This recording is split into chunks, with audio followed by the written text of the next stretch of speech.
One of the subjects that wasn't really discussed this week, before we get to our John Venables conversation, the President of South Africa was here. There was a state visit, Her Majesty the Queen, Prime Minister, Duke of Edinburgh, all paying homage. He brought with him his youngest wife. Now, in a lot of the commentaries in the newspapers, really, Jacob Zuma getting a tough time about what is polygamy, which means that he's allowed to have more than one wife. He has several, in fact. He has a number of children also. And just talking about it as though it's some sort of barbaric ritual that it shouldn't be allowed. And what he said this week... And there were many here in my team and the drive time. I thought, hold on a minute, you know what I mean? You're a guest here in our country. He was talking about people, the imperialists, looking upon Africans as though they were barbaric, making judgments upon them based upon how they live their life. Now, polygamy is part of their culture. It's part of what they can do. And as I understand it, you know, you have to have the means to be able to look after these women if you are to marry more than one woman. Now, me... in the name of God, for goodness sake, I can't imagine why anybody would want to marry more than one woman. What a nightmare. But what do you think about the idea? Do you make a judgment on somebody in another culture because they have more than one wife? Do you believe that it's disrespectful? Maybe you have learnt to respect people from different cultures. Maybe you've read some of the commentaries on him. I'd love to hear what you have to say. Ayo Johnson is our African specialist. Good evening to you, Ayo. Hi, Eddie. How are you doing? I'm all right. Were you shocked by the commentaries? Because there was a lot of criticism of the president, wasn't there? Absolutely, there was. But he did have a lot of stick from the press, both here and previously in South Africa. This is a man who's he's a bruiser, really. If you think about it, if you were a boxer, you would think that he was more like Mike Tyson and he would give you likely an uppercut. But really, he's not ashamed or shy to speak to the media, and clearly he's given one back to the media by saying that he thinks that the Brits are unkind. They should have respected his traditions, his beliefs and his culture, which clearly calls for polygamy, and it so happens that he has more than one wife and many, many kids. Yeah, let me say thank you very much to you, because I do appreciate the fact that you stay up and you talk to us, and I'd love to very soon get you into the rum shop, Ayo. In terms of polygamy, when we look at things with Western eyes, do you think... Is it your view that there are judgments made on rituals, beliefs of other countries, particularly in what is still described as a developing world? Well, yes, there's a misunderstanding and a misconception that people in Africa who practice polygamy, and we must say, not everyone in Africa does so. There are certain groups and certain tribes that do so. Clearly, the Zulus are clearly one of them. But in the case of the Zulus, it goes back to the 19th century when Christianity was actually introduced into that country. It was means of those who had more than one wife had to sort of give up that wife to join the Christian religion, and of course those who had more than one wife were taxed even more. It affected land distribution. It meant that those who had more than one wife were shied upon in terms of having more land.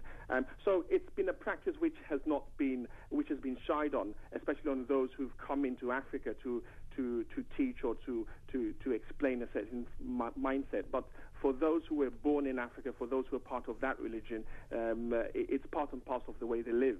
And I think in life we've got to really appreciate and accept that we're all different and we all come from different creeds and religions. Yeah, I do accept that. But I tell you, one of the things that's been difficult for me this week, and this has mostly been happening in my head, and I wonder if you can help me. Here's the thing. You can look upon something and make a judgment on it based upon how you live your own life, or what is legal or illegal in the country of your birth or the country where you've chosen to live. But there are things that you see other countries doing that you might not agree with. It might be capital punishment. It might be chopping off of limbs as a punishment for doing something. There are judgments that you do make where you would be seen as perfectly justified to make those types of judgments, wouldn't you? Yes, But that's due to a lack of understanding on both sides. Just as it would be wrong for Zuma to criticize the British way of life in terms of monogamy, polygamy should not be criticized with that of those from Zulu. Well, why not? Let me push you. Why not? Because actually it's nothing to do with love. It's to do with wealth. It's to do with property. And it's using a woman as an object of a man's desire to use and choose as he would. Yeah, absolutely. There are pitfalls with the polygamous lifestyle. As we do know, it does affect the balance, especially with gender inequality. It actually ensures that women are subjected to conditions and ways of life which are not considered to be acceptable in this level of society in the West. But however, those who practice it say that at least everyone within the polygamous lifestyle and within that family works as a team in the interest of everyone. So everyone benefits. But I'm sure there would be losers, and it's highly possible that women would lose out in the long term, especially when you've got more than one wife under one roof. Explain a little bit about the criteria as it's applied. Poor men, can't have more than one wife, can they? Well, that's a very good question. Well, there's an element of status associated with polygamy. In some quarters, the more wives you do have means that there's more income to come into the family. So there's a need to have the additional people joining into the clan or joining into the family. On the other hand, it can spell poverty, because if you can't afford to take care of one wife, how can you extend that support to more than many wives? And of course, many wives call for many children. Many children call for many mouths to feed. So it means that those who practice polygamy in the proper sense are usually wealthy individuals, and Zuma clearly is one of them. Yes, he is. How's the state visit gone? Well, on balance, I think it's gone well. He was well received. I think he enjoyed it. Again, the stick that he's had from the media, I would have thought that he should have been used to it, because he does get a lot of stick from the South African press. But on balance, South Africans here have received him well. I think he was slightly disappointed that his call for Zimbabwe for their sanctions to be dropped was not considered by Gordon Brown. But nonetheless, I think on balance it's gone well, despite the last-ditch comment that he's made about the British being unkind and unfair in terms of his polygamous lifestyle. Ayo, thanks very much, and I look forward to having you in the rum shop with us very, very soon. Ayo Johnson, there is an expert really on the continent, on Africa.